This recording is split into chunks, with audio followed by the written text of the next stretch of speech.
Hi, Robert E. Hill. I'm a certified financial counselor here at the Military Family Readiness Center. I'm going to teach you how to read your LES. Okay, the important thing when we deal with the LES is you want to make sure on the top line here that the grade, make sure the grade is accurate to what your current grade is. The pay date should be the date when you came in the military, so make sure that is accurate because that's going to be basing your leave time, and I'll get to that here shortly. Years of service goes in increments.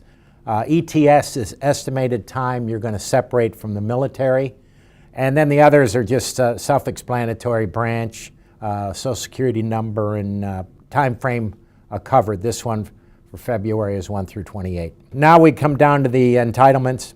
Much more considerable we get entitlements here than several other bases because we're getting a pretty nice COLA base pay. Make sure that's accurate. I've seen a lot of history. They're getting paid as E1 and they're an E3, so their pay is going to be substantially less, so you've got to make sure when it catches up, you get the back pay. BAS is food, $368.29. I'll explain here shortly on the deductions. BAH is your housing. Folks in the dorms usually get $7.80. And then when you get married, it's single rate, able to live off base, it's $12.99. So that's pretty good. COLA is based on number of days. You add about $10.97 onto each day for the COLA. Okay, the next block here is your deductions. This is your federal taxes, Social Security, Medicare, SGLI, Air Force retirement home, meal deduction if you're still on meal card. SGLI ranges anywhere from zero being taken out up to the max of $29.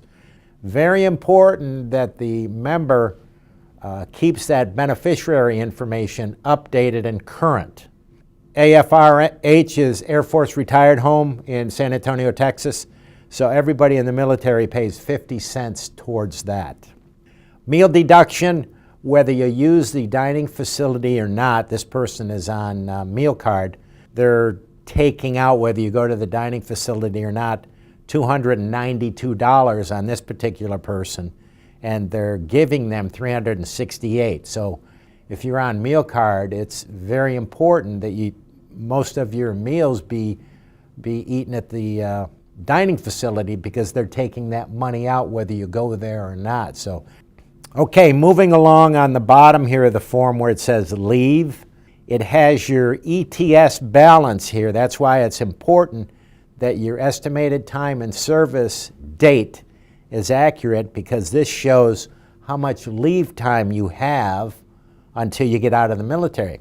And then moving along, it just shows leave paid, leave used, wages for this period, wages year to date, and then like I said earlier, M or S. If folks got married after they came in the military, then it would be contingent on the member if they decided to change the status from single to married. And then additional taxes if you're paying additional taxes, and then the taxes you paid year to date. And then the second line here on the bottom is FIC taxes.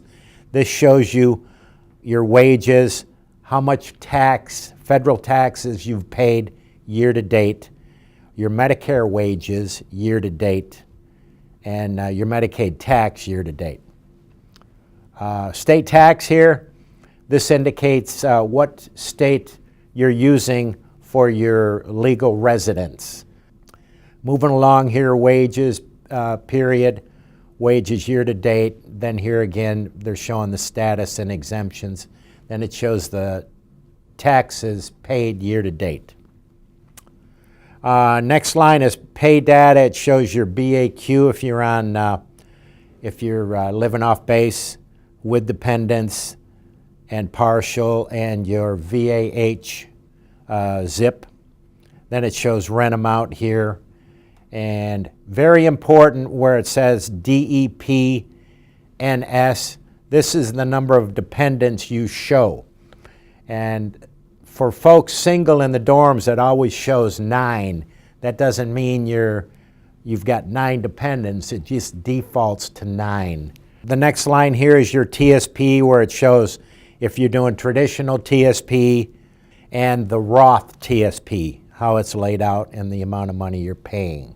Down here on the remarks, very important. It shows you if you're single, what your SGLI payment is. If you're married, it will show what your spouse SGLI is. And then there's other information if you ever have a debt or things like this. This is very good information down here in the remarks to just tell you what's happening if there's any changes in your LES. Over here on the allotments would show if you have any allotments going on. It would show if you're married and you have medical for the spouse, maybe had a loan from Air Force Aid, it would show under allotments. Over here on the mid-month pay, that shows you how much you're getting on the 15th net pay into your paycheck.